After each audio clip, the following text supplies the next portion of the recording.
Bruh, this man is literally everywhere and everyone.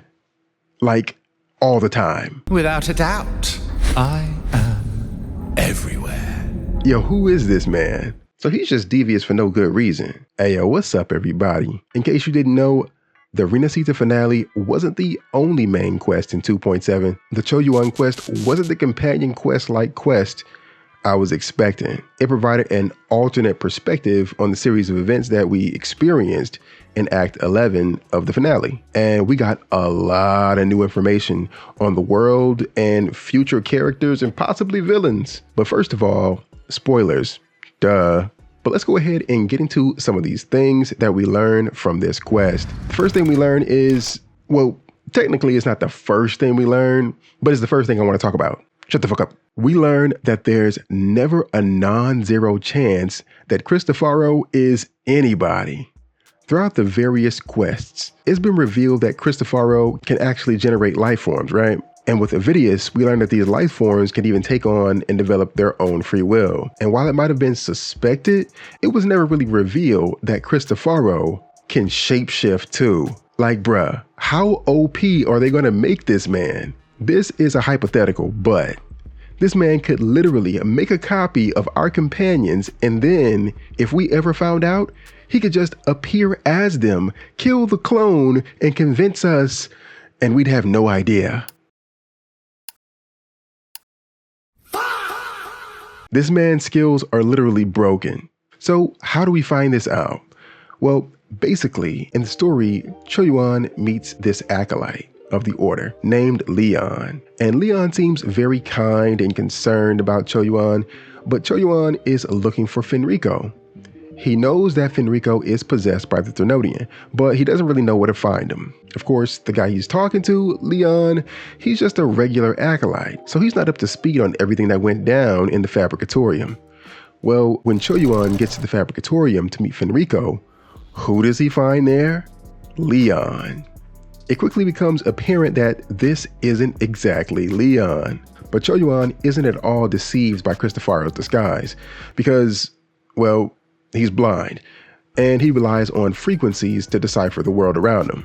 By the way, another random throwaway section of dialogue that I thought was funny was Choyuan was like, "You killed that acolyte." And Cristoforo was like, "Nah, chill, bruh. He at the bank." But one accusation that Cristoforo doesn't deny, and that is murdering Grandmaster Liang. He is another important topic we learn about in this story. Lord Liang Dongguan, aka Grandmaster Liang. He was known to be a master of both the pen and the sword.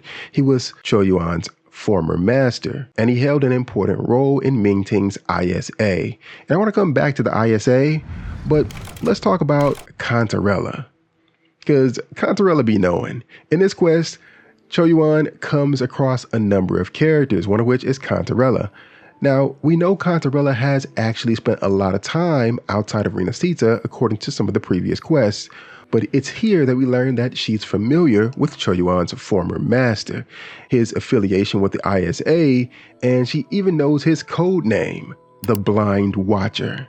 She's rubbed shoulders with some of the most elite political figures in Mingting. Of course, we know Cantarella is good friends with Chung Li, who used to work in Mingting. However, Cantarella seems to know way too much to be a friend passing through every once in a while. So, based on what we know now, when it comes to actually going to Mingting, it might not be so strange to see her there.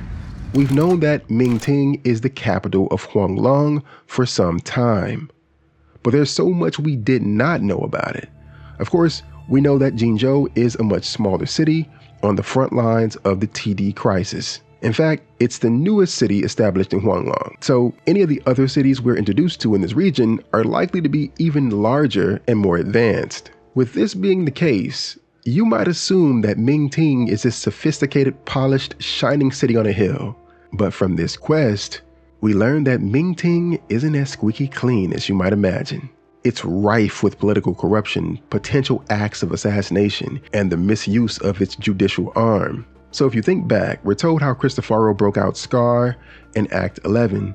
But after learning more about the state of Mingting, dang, hey, maybe it's no surprise that the GOAT is free after all. Furthermore, when confronted with the fact that he still has eyes and ears in Mingting, Cristoforo says, without a doubt, I am everywhere. So I'm quite interested in learning more about this place. Hopefully we catch a glimpse and get more information in the coming patches. As discussed, Mingting is very political, so there are a number of government agencies and bureaus in this region, and there they have something called the Ministry of Sentinel Affairs. This agency is actually what's responsible of Choyuan being in Renacita. In this agency, there's a woman called Grand Marshal. She's the one who gave Choyuan the phrase, "Thou shalt wield the torch of the usurper to drive away the darkness." Basically, it's a phrase that's coded for Sentinel Imperator's torch that he gave Napoleon II, the same one that Fenrico holds. And it was also the Grand Marshal who instructed him to hunt down Scar. By the way, Cristoforo refers to this agency as the Ministry of War. The Ministry of Sentinel Affairs also seems to have some connection with the I.S.A. Now, what is the I.S.A? Well, from this quest, we learned that it's an acronym for Mingting's Internal Security Agency. This agency seems to be known for carrying out executions, and it's basically the FBI, CIA of the region. They pretty much operate on an act first, answer questions later type time. We eventually find out that Choyuan was actually a part of the I.S.A. I say was because he's no longer affiliated.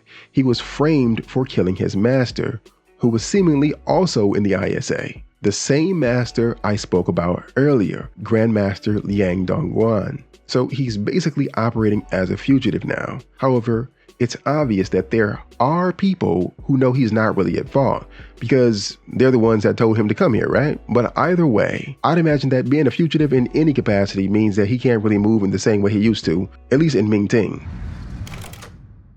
And another person we learned about in this quest is Geshu Lin. Choyuan speaks with Fenrico, and Fenrico is able to take a glimpse into Choyuan's past. In this flashback, Choyuan is attempting to execute Geshu Lin because the censorate in Mingting accused him of colluding with tacit discords and just wreaking havoc all across Jinzhou. However, after realizing Geshu Lin saved a nearby family from tacit discords, Choyuan starts to put two and two together, and he figures out what's really up. Basically, it's what he suspected from looking at the case files he found in Jinzhou. The idea of him working alongside tacit discords was just all made up lies.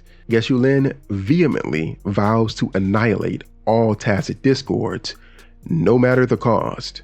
Now, during this exchange, it's hard to know exactly what time frame we're looking at. Was Geshu Lin already the general of the Midnight Rangers here or not? We don't really know for sure. But what we do know is that this quest recounts the same fate of Geshu Lin that we previously heard, which is that he succumbed to the Black Flames and was never seen again. However, there's one critical difference here, and that's that they keep talking about this man like he still exists. So it's almost certain that Geshu Lin is still alive. The only question is, in what state is he in now? My theory is that he'll likely return as an antagonist possessed by the Thrunodian, where we'll be reminded of his vow to annihilate all tacit discords, no matter the cost. You know, a tragic turn of events. Of course, this bit here is just my speculation, but I think it's a strong possibility of being real. But yeah, man, those are just some of the bits of the most recent Segue quests that I found most interesting. Let me know your thoughts in the comments down below. Anyways, that is all I have for you guys today, and until next time, I'll catch you in the waves. Peace.